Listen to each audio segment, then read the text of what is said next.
"You people never last here." The words didn't land loudly. They weren't thrown. They were whispered, precise and casual, like a comment about the weather. My manager leaned slightly closer as we stood by the glass wall overlooking the open office, his smile still fixed for anyone who might glance our way. No witnesses, no tone sharp enough to quote, just enough to stay with me. I didn't react. That was instinct. Years of learning how to survive spaces that praised diversity in emails but practiced exclusion in silence had trained me well. I nodded once, professionally, as if he had said nothing more than tight deadlines this quarter. Inside, something settled. Not shock, recognition. I had been at the company for 11 months, long enough to see the pattern. Black and brown faces arriving with promise, leaving quietly with LinkedIn posts about new opportunities.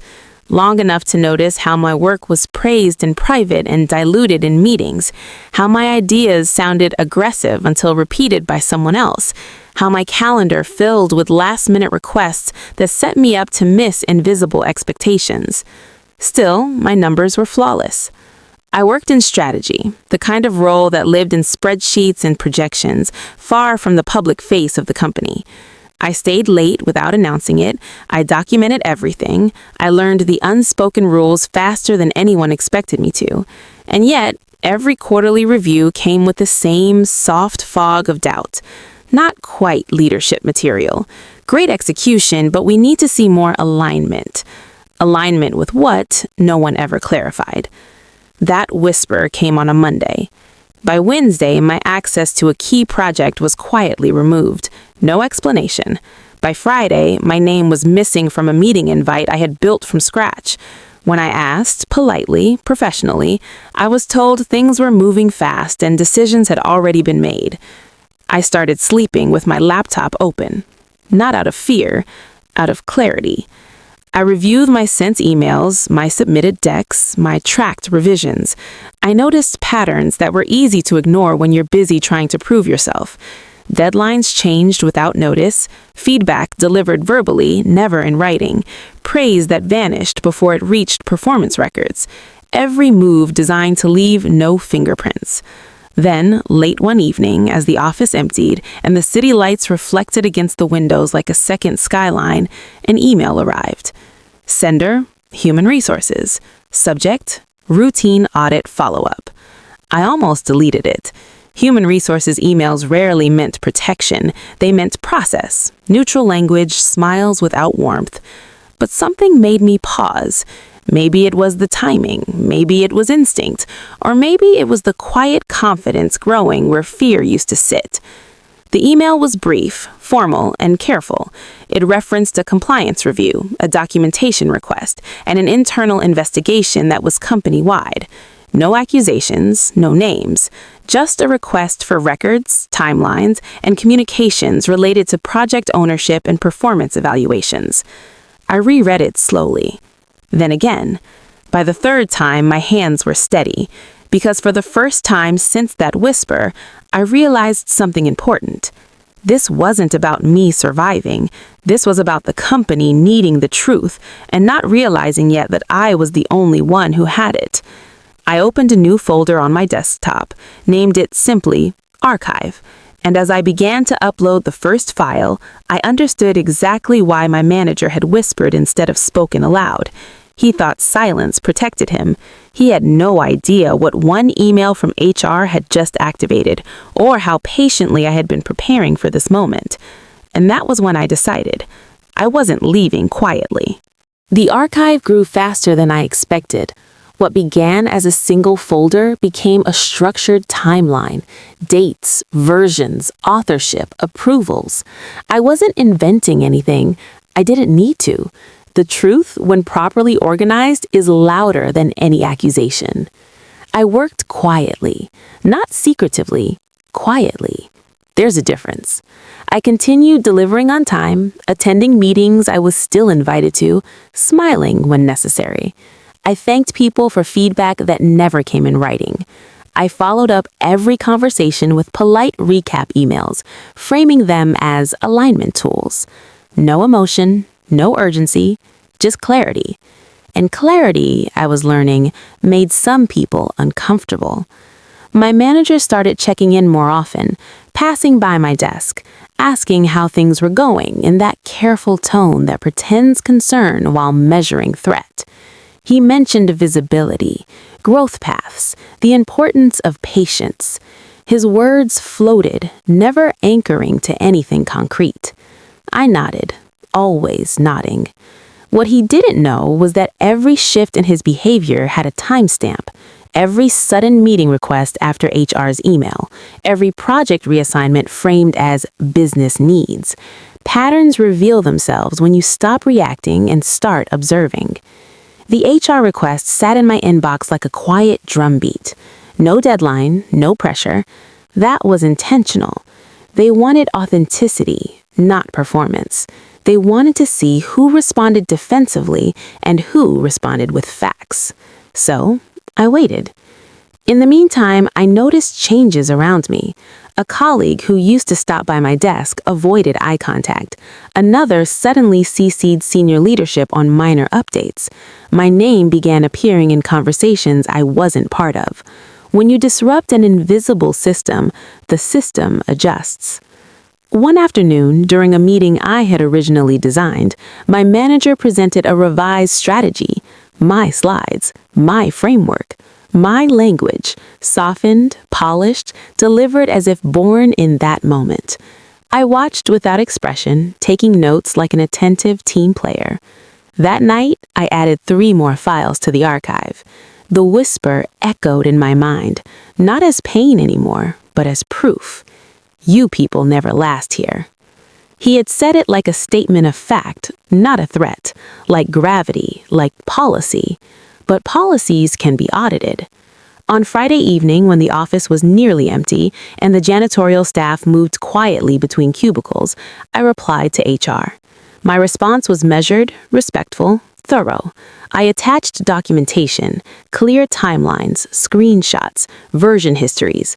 No commentary, no interpretation, just evidence. Before hitting send, I reread my message once. Then I added 1 sentence.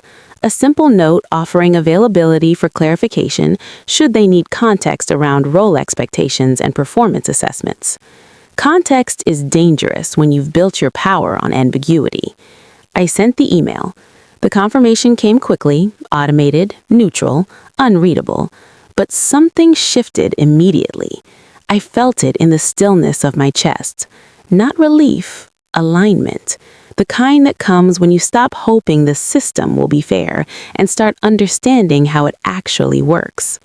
The following Monday, my calendar filled. Meetings I hadn't requested, stakeholders I hadn't spoken to in months, a sudden interest in my perspective. My manager smiled wider, spoke slower, included my name more often. It would have looked like support to anyone watching casually, but I was no longer watching casually. I was watching closely. Because when institutions move quietly, it's never to protect the vulnerable, it's to protect themselves. And I had just given them a reason to look very carefully at who had been costing them more than they realized.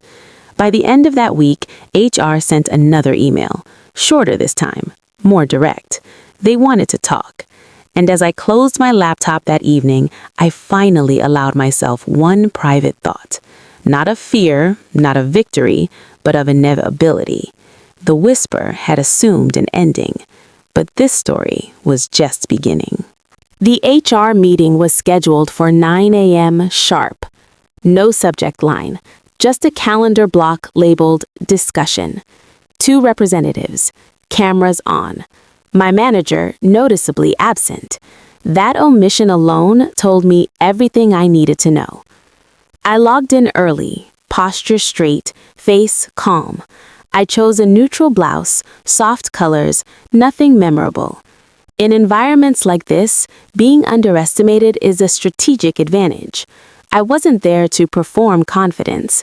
I was there to deliver clarity. They thanked me for my time. They thanked me for my thoroughness. They used words like appreciated and helpful, the kind of language designed to keep emotions flat. Then they began asking questions, not accusatory, not defensive, precise. Dates, processes, decision points. They wanted to understand how responsibilities shifted without documentation, how credit traveled upward while accountability traveled down. I answered carefully, never speculating. I referred to files. I shared screens only when requested. I allowed silence to exist when questions ended. Silence invites truth to step forward on its own. Halfway through, one of them paused. She said my name slowly, then asked a question that finally broke the surface tension. Have you ever felt discouraged from pursuing long-term growth here? It would have been easy to answer emotionally, to speak about exhaustion, to describe the weight of being constantly evaluated against standards that refused to define themselves. But emotional honesty is often dismissed as subjectivity. So I told the truth another way. I explained how feedback was delivered inconsistently, how expectations shifted after they were met, how performance language changed depending on the room. I pointed out that none of this violated policy on paper, and that was precisely the problem. Systems don't fail people like me loudly. They do it elegantly. When the meeting ended, they thanked me again, promised next steps, promised confidentiality. I logged off and sat still for a moment, listening to the hum of my apartment, the city alive outside my window. No adrenaline, no shaking hands, just quiet certainty. That afternoon, my manager finally reached out. A message on Slack, casual, friendly, asking if I had a minute to chat. I responded that my schedule was full, but I could connect later in the week. He replied with a thumbs up emoji. That emoji told me more than any sentence could. The shift accelerated after that. Projects I had been removed from suddenly required my expert input. My name reappeared on decks sent to leadership. People began referencing my work history in meetings, carefully, like they had just discovered it. My manager complimented me publicly, loudly enough for witnesses, vaguely enough to remain non-committal. It was too neat. Organizations don't change culture overnight. They change optics first. Then came the email that almost felt like an apology, though it never used the word. HR announced a company-wide review of performance evaluation processes, new documentation standards, new training for people managers, mandatory calibration sessions. The language was clean, progressive, impersonal, no names mentioned. But I noticed who stopped smiling. My manager grew quieter, less visible. His calendar suddenly blocked for long stretches. He stopped dropping by my desk. When he did speak, it was measured, rehearsed, like someone aware that every word now had weight. One evening, as I packed up to leave, a senior leader I barely interacted with approached me. She thanked me for my contributions to a recent initiative, one I hadn't officially been part of. She said she was looking forward to seeing more of my work. I thanked her politely, but inside I understood what was happening. The system wasn't rewarding me, it was correcting itself, and corrections require displacement. That night, another email arrived from HR. This one wasn't neutral. It asked for availability, it mentioned next steps, and it included my manager's name. For the first time since the whisper, I smiled, not out of satisfaction, but out of recognition, because the most dangerous thing you can give someone who was never supposed to stay is visibility paired with evidence, and tomorrow the room would be much smaller. The second HR meeting was nothing like the first. This time, my manager was there. He logged in late, camera slightly off-center, tie too tight. He smiled when he saw me, the kind of smile that tries to rewrite history in real time. I returned it with the same calm professionalism I had perfected over the years. No warmth, no resistance, just presence. HR didn't waste time. They framed the conversation around alignment and process gaps, language carefully chosen to sound neutral while carrying undeniable weight. They referenced timelines, contradictions, decisions that didn't match documentation. My documentation. My manager spoke when invited, slowly, cautiously. He emphasized pressure, fast-paced environments, miscommunications. He used the word unintentional more than once. Each time, I noticed how his voice tightened slightly, as if the word itself required effort. When it was my turn, I didn't correct him. I didn't need to. HR already had the contrast laid out side by side. His explanations existed in theory, my records existed in reality, and reality has a way of making theories collapse without confrontation. At one point, HR asked him to clarify a specific reassignment, a project I had led for months before being quietly removed. He hesitated, looked down, then offered a justification that contradicted an earlier statement he'd made less than 10 minutes before. The silence that followed was not awkward. It was decisive. That was when I understood something important. This wasn't about punishment. It was about containment. The company wasn't deciding who was right. They were deciding what risk could no longer be ignored. After the meeting ended, I sat back and exhaled slowly. Not relief, release. The kind that comes when you realize you're no longer carrying something alone. The weeks that followed felt surreal. My manager was still technically in his role, but his authority had thinned. Decisions now required approval. Conversations were documented. Meetings included HR for alignment. The casual confidence he once carried had been replaced by visible calculation. And me? I was invited into rooms I had never been meant to enter. Leadership reviews, strategy sessions, long-term planning conversations. I wasn't promoted, not yet, but I was positioned carefully, intentionally, like someone correcting a blind spot without announcing it. People treated me differently, some with respect, some with caution, a few with resentment disguised as politeness. That part didn't surprise me. When the narrative shifts, not everyone updates their internal script.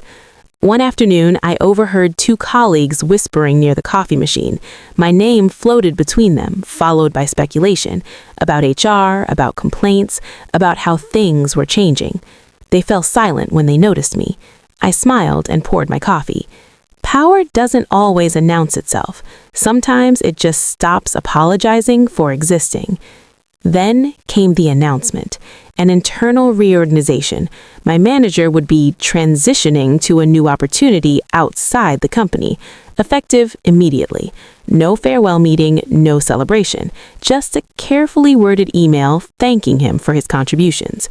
Gravity rewritten. A few hours later, HR reached out to me directly. They spoke about growth, about trust, about how my approach had demonstrated leadership under pressure. They asked about my goals, not hypothetically, practically.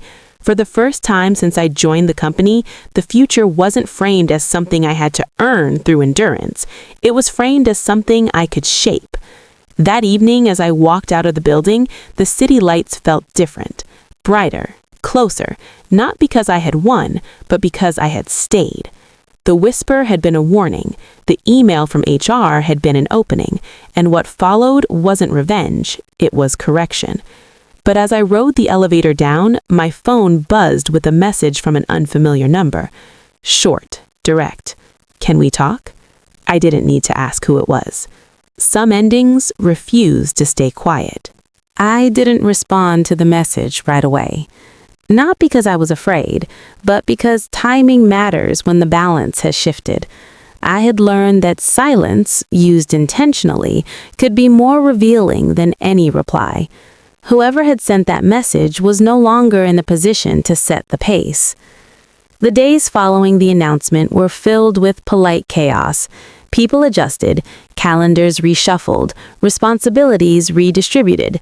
The office moved forward the way it always did, efficient and unbothered on the surface. But underneath, something fundamental had changed. Narratives were being rewritten.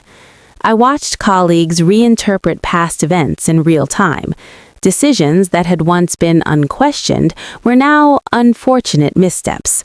Moments of exclusion were reframed as missed opportunities. No one admitted to seeing the pattern before. Seeing, apparently, had only become possible after the cost of not seeing grew too high. I was invited to contribute to a leadership working group focused on performance equity. The phrasing made me pause. Equity, when introduced after damage, often functions as repair rather than principle. Still, I accepted, not out of obligation, but out of authorship. If the language was going to be used, I wanted a hand in shaping what it actually meant. In meetings, I spoke less than expected. I listened. I took notes. I asked questions that forced specificity. Vague commitments dissolve quickly when asked to define timelines, owners, and metrics.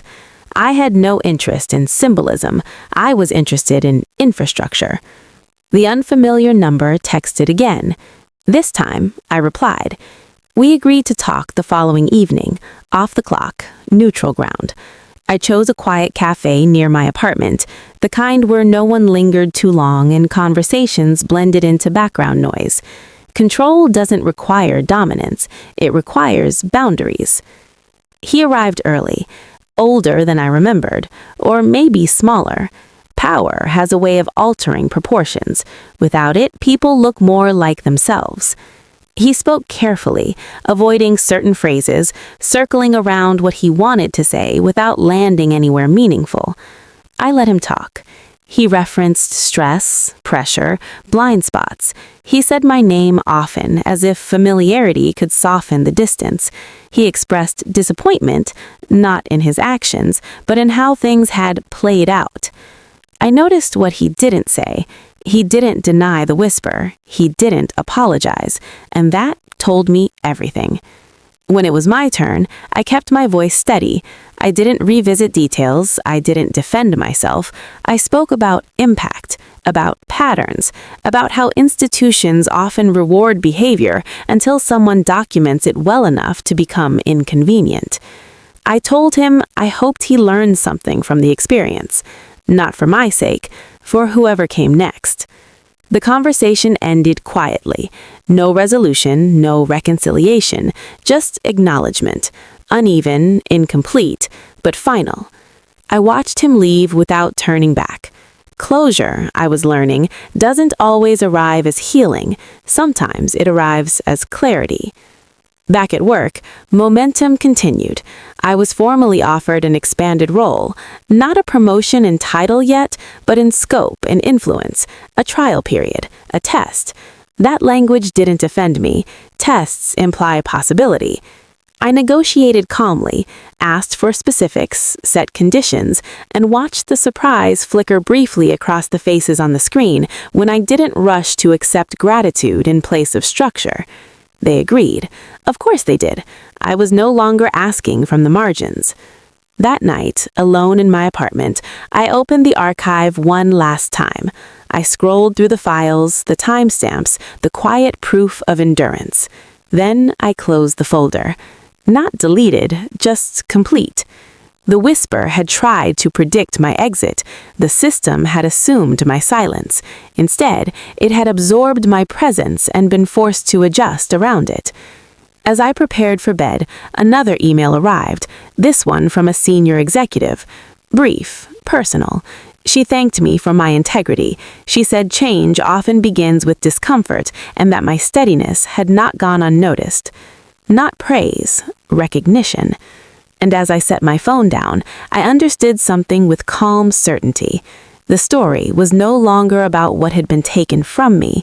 It was about what I was now in a position to protect. But power doesn't end stories. It complicates them, because tomorrow I would step fully into a role that had never been designed with someone like me in mind, and I intended to redesign it, quietly, thoroughly, and in a way that would last. On my first morning in the new role, nothing looked different. Same lobby, same security desk, same quiet hum of ambition disguised as professionalism. The building hadn't changed, but I had. And more importantly, the way I was allowed to exist inside it had shifted. I arrived early, not to prove anything, but to observe. I watched who felt comfortable taking up space and who waited to be invited.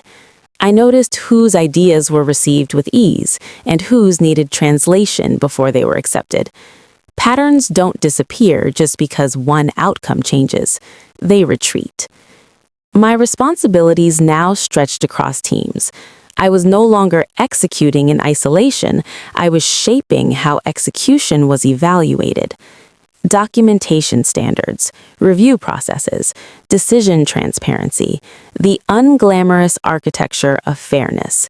This wasn't visible work. It wouldn't trend internally, but it would endure. In meetings, people adjusted their tone around me, some unconsciously, some deliberately. I wasn't perceived as a risk anymore. I was perceived as a variable. And variables, when they can't be controlled, must be respected. I made a point to be precise, calm, consistent. I gave feedback in writing. I asked for clarity when things were vague. I redirected credit when it drifted away from its source. Not dramatically, not publicly, just enough to reset expectations. A younger analyst reached out to me one afternoon. She thanked me for something I hadn't realized she had noticed: the way I asked who owned ideas, the way I followed up when people were spoken over, the way I never pretended not to see things. "I didn't know we were allowed to do that," she said. I smiled. "We are allowed to stay," I thought. "They just don't expect us to." Weeks passed, then months. The urgency faded, replaced by routine. That was the true test. Systems often correct themselves temporarily under scrutiny, then revert when attention moves on. I didn't allow that. I built reminders into calendars, checkpoints into processes, accountability into language. I made fairness boring, repeatable, and difficult to undo without explanation. That was the cleanest kind of revenge, the kind that doesn't look like revenge at all. One evening, as I prepared to leave, I passed the glass wall where the whisper had been delivered months before. The memory surfaced, not sharply, but distantly. It no longer had weight, it had context. "You people never last here." He had been wrong about one thing. I hadn't lasted, I had remained. And in remaining, I had altered the math, not just for myself, but for those who would come after me and never know my name. They would simply experience a system that felt slightly less hostile, slightly more exacting, slightly more fair, and assume that was how it had always been. That was enough. As I stepped outside, the city unfolded in front of me, expansive and indifferent and full of possibility. I didn't need to conquer it. I just needed to claim my right to exist within it, without explanation. Some stories end with departure. Mine ended with presence, and that, in a place never designed for me to stay, was the most radical outcome of all.